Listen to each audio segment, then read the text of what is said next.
আমরা যারা কমার্স নিয়েছি এসএসসি 27 ব্যাচ অথবা এসএসসি 28 ব্যাচ, তো এক্ষেত্রে হচ্ছে গিয়ে আমরা একটা বিষয় বুঝি না, সেটা হচ্ছে গিয়ে আমাদের কমার্সের কয়টি ম্যাথমেটিক্যাল পার্ট আছে। তো আমাদের ম্যাথমেটিক্যাল পার্ট হচ্ছে গিয়ে আমাদের accounting first paper, accounting second paper এবং ফিনান্স ফার্স্ট পেপার। সো এগুলাই বেসিক্যালি হচ্ছে আমাদের ম্যাথমেটিক্যাল পার্ট, আর বাকিগুলো হচ্ছে আমাদের থিওরিটিক্যাল পার্ট। সো অনেকের জিজ্ঞাসা হচ্ছে গিয়ে ভাই ফিনান্স ফার্স্ট পেপারে আমি ফর্মুলা মুখস্থ করতে পারতেছি, ফর্মুলাগুলো মনে আছে, কিন্তু ম্যাথের ইমপ্লিমেন্টেশনে গিয়ে পারছি না। সো এই সমস্যাটা নিয়ে তোমাদের সাথে আজকে আমি হাজির হয়েছি। আমি বাহাউদ্দিন হৃদয় পড়াশোনা করছি ঢাকা বিশ্ববিদ্যালয়ের বিএসএ। বিগত 4 বছর আমি কমার্সের লাখখানিক শিক্ষার্থীর সাথে তাদের একাডেমিক টু অ্যাডমিশনের অংশের জার্নি হয়েছি। তো আসো ফাইন্যান্সে আসলে বেসিক্যালি আমাদের প্রবলেমগুলো হয় কোথায়। তো ফাইন্যান্সে আমাদের চ্যাপ্টার কয়টা একটু দেখে নিই আমরা। তো ফাইন্যান্স ফার্স্ট পেপারে আমাদের চ্যাপ্টারগুলো বেসিক্যালি হচ্ছে আমাদের অর্থায়নের সূচনা, হ্যাঁ, অর্থায়নের সূচনা আছে, তারপর হচ্ছে গিয়ে তোমার আর্থিক বাজারের আইনগত দিক আছে, হ্যাঁ। সো বেসিক্যালি এই দুটো চ্যাপ্টার হচ্ছে আমাদের থিওরিটিক্যাল, হ্যাঁ, এই দুটো চ্যাপ্টার হচ্ছে আমাদের থিওরি বেসিস, হ্যাঁ। এক্ষেত্রে হচ্ছে কি আমাদের এরপর থেকে 3 নাম্বার চ্যাপ্টার থেকে 9 নাম্বার চ্যাপ্টার পর্যন্ত এগুলো সবগুলা পুরাটাই ম্যাথ, এখান থেকে খুব একটা থিওরির জিনিসপত্র আসে না। এখন আসো তাইলে আমরা কিভাবে পড়লে আমার একটা ভালো আউটপুট আসবে। আমরা যারা 27 ব্যাচ আছি আমরা অলরেডি আমাদের ফার্স্ট ইয়ার কনভার্ট করে ফেলেছি বা আমাদের ফার্স্ট ইয়ারটা শেষ করে ফেলেছি। তো এই ক্ষেত্রে আমরা দেখেছি আমি যখন অর্থের সময়মূল্য চ্যাপ্টারে যাই এখানে বিভিন্ন টাইপের ম্যাথ আছে, তাই না? এখানে হচ্ছে প্রেজেন্ট ভ্যালু আছে, ফিউচার ভ্যালু আছে, মিশ্র আছে, অসমান আছে, হ্যাঁ, তারপর সাধারণ বৃত্তি আছে, অগ্রিম বৃত্তি আছে, রুল 72 আছে, রুল 69 আছে। সব কিছুর ফর্মুলা আমি মোটামুটি জানি, ফর্মুলা মুখস্থ করা খুব আহামরি কিছুই না, হ্যাঁ। কিন্তু সমস্যা হচ্ছে গিয়ে ভাইয়া আমরা ম্যাথের টার্মগুলা বুঝতে পারি না যে এখানে কি বলা হচ্ছে, হ্যাঁ, কখন শুরুতে হলে আমার অগ্রিম হবে, শেষে হলে কখন সাধারণ হবে। এগুলো তোমাকে প্রচুর পরিমাণে যখন তুমি বোর্ড কোশ্চেন প্র্যাকটিস করবা, হ্যাঁ, বোর্ড কোশ্চেন যখন তুমি প্র্যাকটিস করবা তুমি প্রশ্নের প্যাটার্নটা ধরতে পারবা, হ্যাঁ। কারণ তোমার উদ্দীপক পড়েই তোমার সূত্রটা, তোমার ফর্মুলাটা তোমাকে ইমপ্লিমেন্টেশন করে ম্যাথ করতে হবে।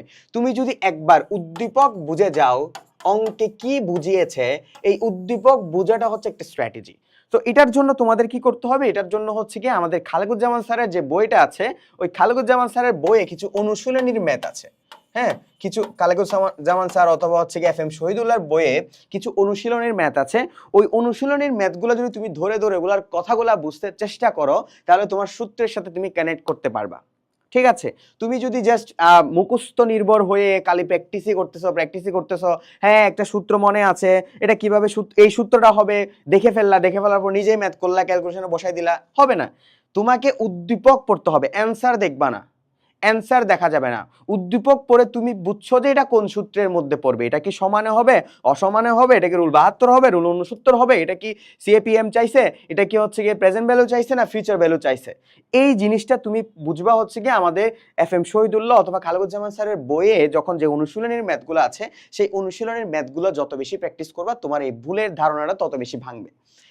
সেম ফর আর্থিক বিশ্লেষণ চ্যাপ্টারটা, হ্যাঁ, এখানে নগদ প্রবাহ বিবরণী আছে, হ্যাঁ, এগুলা যখন তুমি যত বেশি করবা, ব্রেক ইভেন পয়েন্ট আছে, কন্ট্রিবিউশন মার্জিন আছে, এগুলার ক্ষেত্রে হচ্ছে গিয়ে তোমার মোটামুটি এই চ্যাপ্টারের ক্ষেত্রে আমাদের সূত্রের সাথে অ্যাডজাস্ট করতে হয় না, বা সূত্র পারলে মোটামুটি এই চ্যাপ্টারের ম্যাথগুলা করা যায়। সো এই চ্যাপ্টারে শুধু তুমি সূত্রগুলো পারলেই বা ছকগুলো মুখস্থ থাকলে তোমার হয়ে যাচ্ছে। স্বল্প এবং মধ্যমেয়াদী অর্থায়নের ক্ষেত্রেও সেম, আমাকে উদ্দীপক পড়ে বুঝতে হবে যে এখানে কি চাইছে, হ্যাঁ, এখানে হচ্ছে কি আমাদের কোন টপিকের ম্যাথগুলা চাইছে, হ্যাঁ।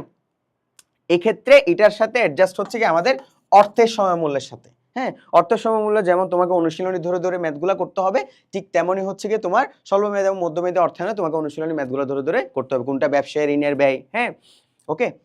এরপর আসো হচ্ছে দীর্ঘমেয়াদী অর্থায়ন। দীর্ঘমেয়াদী অর্থায়নের ক্ষেত্রেও সেম, তুমি শুধু ফর্মুলা পারলেই তোমার হয়ে যাবে না, শুধু ফর্মুলা নির্ভর হলে তুমি কখনো দীর্ঘমেয়াদী অর্থায়ন থেকে অ্যান্সার করতে পারবা না। কারণ এখানে আমি যখন বন্ডের প্রেজেন্ট ভ্যালু বের করতে যাব তখন তোমাকে বুঝতে হবে যে এখানে বন্ডের প্রেজেন্ট ভ্যালু চাইছে বের করতে হবে নাকি ওয়াইটিএম বের করতে হবে, তো এই জিনিসটা তোমাকে বুঝতে হবে, ঠিক আছে। এরপর আসো হচ্ছে মূলধন ব্যয়। মূলধন ব্যয়ের ক্ষেত্রেও সেম ইস্যু। মূলধন ব্যয়ের ক্ষেত্রে যদিও মোটামুটি টুকটাক বলাই দেওয়া থাকে প্রশ্নে, হ্যাঁ, কি সাধারণ শেয়ার সাধারণ শেয়ার ব্যয় চাই নাকি অগ্রাধিকার শেয়ারের ব্যয় চাই, হ্যাঁ, এটা মোটামুটি বলাই দেওয়া থাকে। সো এটা মোটামুটি ফর্মুলা নির্ভর হলেও তোমার চলবে। মূলধন বাজেটিং এর ক্ষেত্রে কিন্তু তুমি আবার ফর্মুলা নির্ভর হলে হবে না। মূলধন বাজেটিং এর ক্ষেত্রে আমাকে বুঝতে হবে যে আমার এখানে কখন এনপিভি বের করতে হবে, কখন পেব্যাক পিরিয়ড বের করতে হবে, কখন আইআরআর বের করতে হবে, হ্যাঁ, আইআরআর এর ক্ষেত্রে কখন বাড়াবো কখন কমাবো, হ্যাঁ, প্রেজেন্ট ভ্যালু কি নেগেটিভ হলে ভালো না পজিটিভ হলে ভালো, পেব্যাক পিরিয়ড কম হলে ভালো না বেশি হলে ভালো, এগুলা তোমাকে যত বেশি তুমি প্র্যাকটিসের মধ্যে থাকবা তত বেশি ভালো করতে পারবা।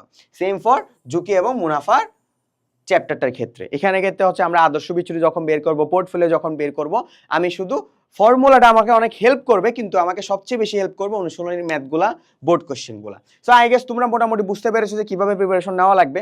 এখন আসো তোমরা যারা 28 ব্যাচ অথবা 27 ব্যাচের স্টুডেন্ট আছো, আমি তোমাদেরকে জাস্ট একটা বিষয় দেখাই।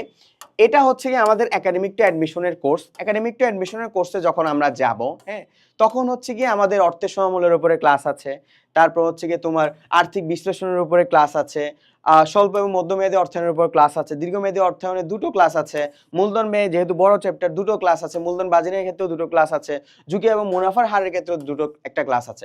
এবং এক্ষেত্রে আমরা পর্যায়ক্রমে এই ক্লাসগুলো আরো অ্যাড করতে থাকবো। এগুলা তো গেল, হ্যাঁ, এরপরে তুমি যদি যাও এক্ষেত্রে আমাদের ফাইন্যান্সের কিছু টপিক ভিত্তিক ম্যাথ আছে, যেমন কি ফর্মুলা ভিত্তিক, যে সাধারণ শেয়ারের ব্যয়ের ফর্মুলা, অর্থ সমূলের ব্যয়ের ফর্মুলা, নিরাপত্তা বিন্দু ব্যয়ের ফর্মুলা, ব্যবসায়ী ঋণের বন্ডের, তারপর সিএপিএম, জিরো কুপন বন্ড, হ্যাঁ, ঝুঁকি এবং মুনাফার হার, ইআইআর, মিশ্র ভবিষ্যৎ মূল্য পোর্টফোলিও, মানে তোমার যে যে ম্যাথগুলোতে প্রবলেম হবে, যে টপিক ভিত্তিক ম্যাথগুলোতে প্রবলেম হবে, সবকিছু এখানেই দেওয়া আছে।